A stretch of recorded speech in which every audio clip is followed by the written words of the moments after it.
साथियों, भारत को फिर से तेज विकास के पथ पर लाने के लिए, निर्भर भारत बनाने के लिए 5 बातें बहुत आवश्यक है।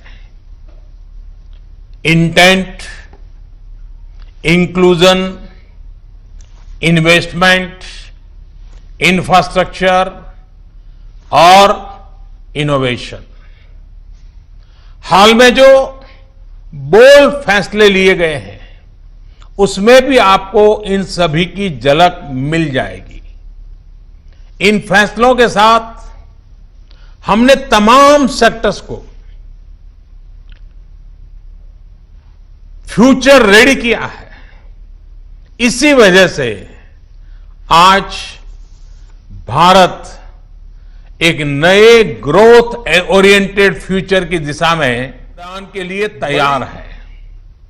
साथियों, हमारे लिए रिफॉर्म्स ये कोई रैंडम या स्कैटर्ड डिसीजन नहीं रहे हैं।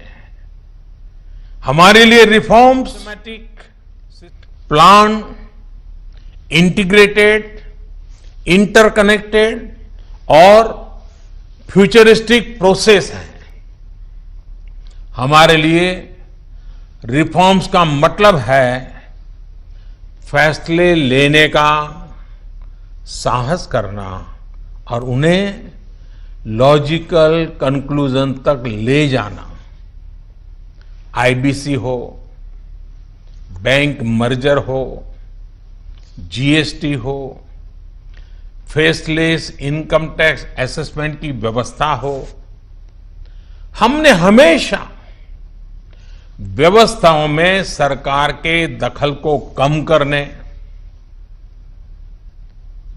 और मैंने तो लाल किले पर भी कहा था कि लोगों से, जिंदगी से सरकार को जितना हम कम कर सकते हैं हम करना चाहते हैं।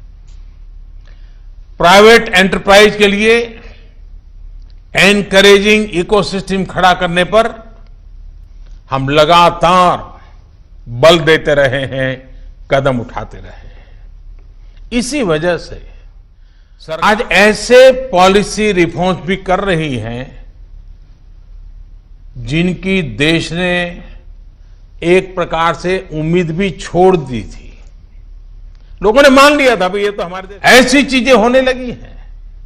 अगर मैं एग्रीकल्चर सेक्टर की बात करूं तो हमारे यहां आजादी के बाद जो नियम कायदे बने उसमें किसानों को बिचौलियों के हाथों में छोड़ दिया गया था।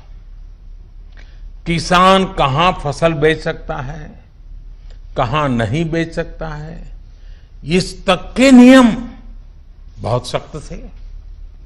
किसानों के साथ दशकों से हो रहे अन्याय को दूर करने की इच्छा शक्ति हमारी सरकार ने दिखाई है। एपीएमसी एक्ट में बदलाव के बाद अब किसानों को भी उनके अधिकार हासिल होंगे।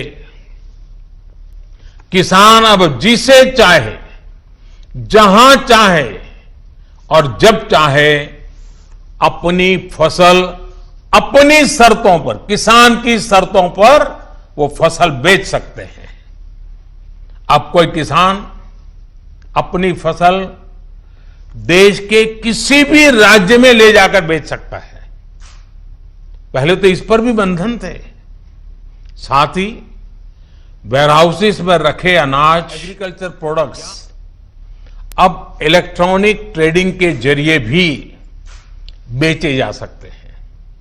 आप कल्पना कर सकते हैं इससे एग्री बिजनेसेस के लिए कितने नए रास्ते खुलने जा रहे हैं।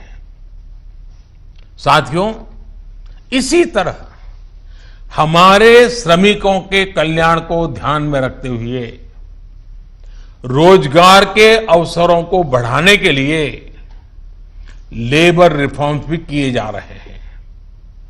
नॉन स्ट्रेटेजिक सेक्टर्स में प्राइवेट सेक्टर को इजाजत ही नहीं थी, उन्हें भी खोला गया है।